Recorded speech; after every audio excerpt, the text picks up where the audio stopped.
பிரியமானவர்களே, கர்த்தரும் இரட்சகருமாகிய அற்புதமான இயேசு கிறிஸ்துவின் நாமத்தில் ஆண்டவருடைய அற்புதமான வார்த்தைகளை வரவேற்கிறோம். 25ஆம் சங்கீதம் 4ஆம் வசனம். கர்த்தாவே, உம்முடைய வழிகளை எனக்கு தெரிவியும், உம்முடைய பாதைகளை எனக்கு போதித்தருளும். தாவீது ஆண்டவரிடத்தில் ஊக்கமாய் ஜெபம் பண்ணுகிறார். வழி தெரியாம இருக்கிறார். என்ன செய்ய, எந்த வழியில போகணும்?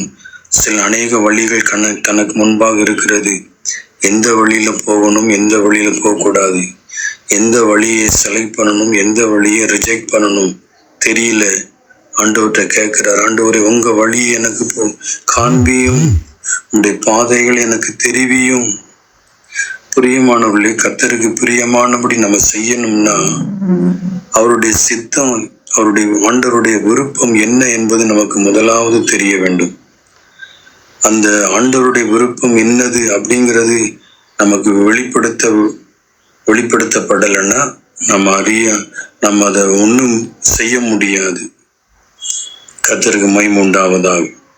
இன்றைக்கு அநேகர் என்ன செய்யறாங்க, தங்களுடைய காரியங்கள்ல சில முக்கியமான காரியங்களை நல்ல ஒரு முடிவு எடுக்கணும், ஒரு முடிவு எடுக்க முடியாம தடுமாறுறாங்க.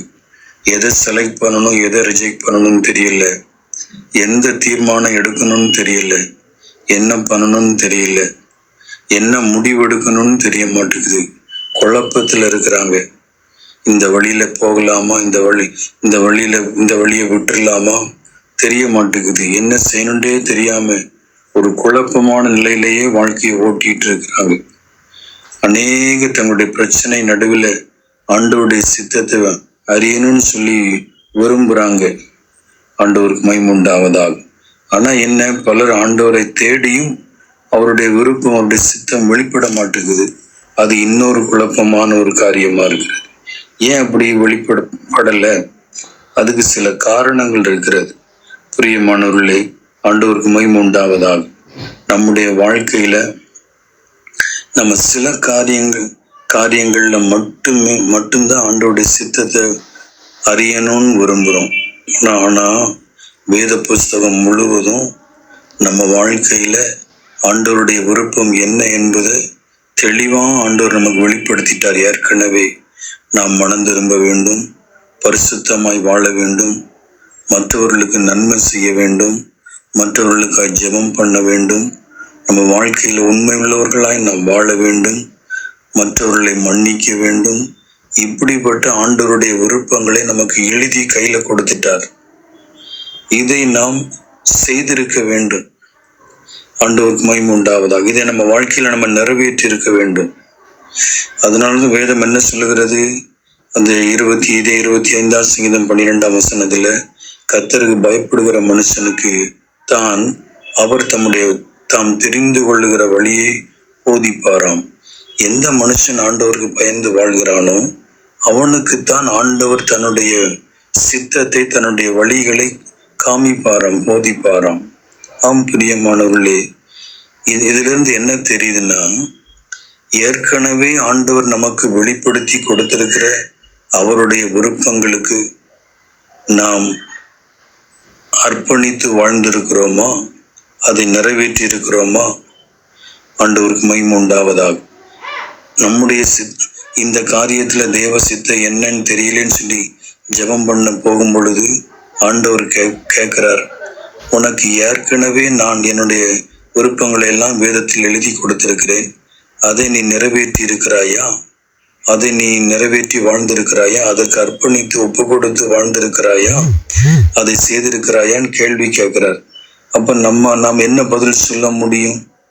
ஏற்கனவே வெளிப்படுத்தப்பட்ட ஆண்டவருடைய விருப்பங்கள், சித்தங்களுக்கு நாம் ஏற்றுக்கொள்ளாத பட்சத்தில், அந்த காரியங்களை நிறைவேற்றாத பட்சத்தில், அதை செய்யாத பட்சத்தில், இன்னொரு புதிய காரியத்துக்கு ஆண்டவரே நம்முடைய வழியை காண்பியும், ஒரு சித்தத்தை காண்பினா எப்படி அவர் காண்பிக்க முடியும்? இதனாலதான் அநேகருக்கு ஆண்டவர்கிட்ட கேட்டும் வழி தெரியாம தடுமாறி கொண்டிருக்கிறாங்க. ஏற்கனவே கர்த்தர் நம்ம காண்பித்த காரியங்களை நம்ம நிறைவேற்றி இருக்கிறோமா? பிரியமானவர்களே, இது ரொம்ப முக்கியமான ஒரு அனுபவம், ஒரு காரியமா இருக்கிறது. எதிர்காலம் எப்படி இருக்குன்னு தெரியாது, அதை பற்றி கவலைப்பட வேண்டியதில்லை. ஆனால் நிகழ்காலத்தில் இப்பொழுது நாம் எப்படி இருக்கிறோம் என்பதை ரொம்ப கவனிக்க வேண்டியது இருக்கிறது. பிரியமானவர்களே, கர்த்தர் நமக்கு ஏற்கனவே அவருடைய காரியங்களை வெளிப்படுத்தி கொடுத்திருக்கிறார். அதற்கு நாம் அர்ப்பணித்து ஒப்பு கொடுத்து நாம் வாழ்ந்தோமானால் அடுத்த வழியை நமக்கு போதிப்பார். அடுத்து நாம் செய்ய வேண்டியதை நமக்கு தெரிவிப்பார். அடுத்து அவருடைய விருப்பங்கள் சித்தங்களை நமக்கு காண்பிப்பார்.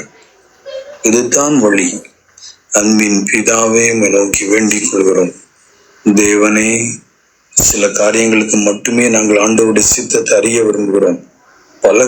பல காரியங்களை எங்கள் விருப்பம் போல செய்து விடுகிறோம். எங்கள் மனதும் மாம்சமும் எங்கள் ஆசைகளும் விரும்பின காரியங்களை நாங்கள் செய்து நிறைவேற்றி விட்டு ஒரு சில முக்கியமான காரியத்துக்கு மட்டும், முடிவெடுக்க முடியாத காரியத்துல மட்டும் ஆண்டவரிடத்தில் ஆண்டவரே உங்க சித்தத்தை வெளிப்படுத்தும் என்று கேட்கிறோம். இது ஒரு பரிதாபமான ஒரு நிலைமை. இந்த நிலைமையிலிருந்து ஒவ்வொருவரையும் கர்த்தர் விடுதலையாக்குவாராக. எங்க வாழ்க்கையின் ஒவ்வொரு நாள் ஒவ்வொரு காரியங்களையும் எங்க வாழ்க்கை முழுவதும் ஆண்டவருடைய விருப்பங்களுக்கு ஒப்பு கொடுக்கிறோம்.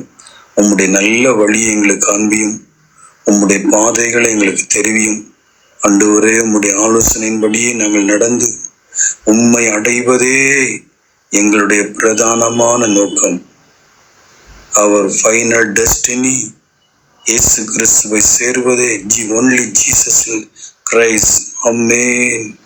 இயேசுவை அடைவதே எங்களுடைய பிரதானமான டெஸ்டினியா சேருமிடமாக இருக்கிறது. ஆண்டவருக்கு நன்றி செலுத்துகிறோம். ஆண்டவரை என்ன பண்ண வேண்டும், என்ன செய்ய வேண்டும் என்று தெரியாமல் எந்த காரியத்துல இறங்கணும், இதை செலக்ட் பண்ணலாமா, அதை ரிஜெக்ட் பண்ணிடலாமா என்று தெரியாமல் குழப்பத்தில் இருக்கிற மக்களுக்கு இயேசுவே உம்முடைய வழியை காண்பியும், உம்முடைய பாதைகளை தெரியப்படுத்தும், உம்முடைய திட்டங்களை காண்பீங்க. ஆண்டவரே, உமக்கு ஸ்தோத்திரம் அப்பா.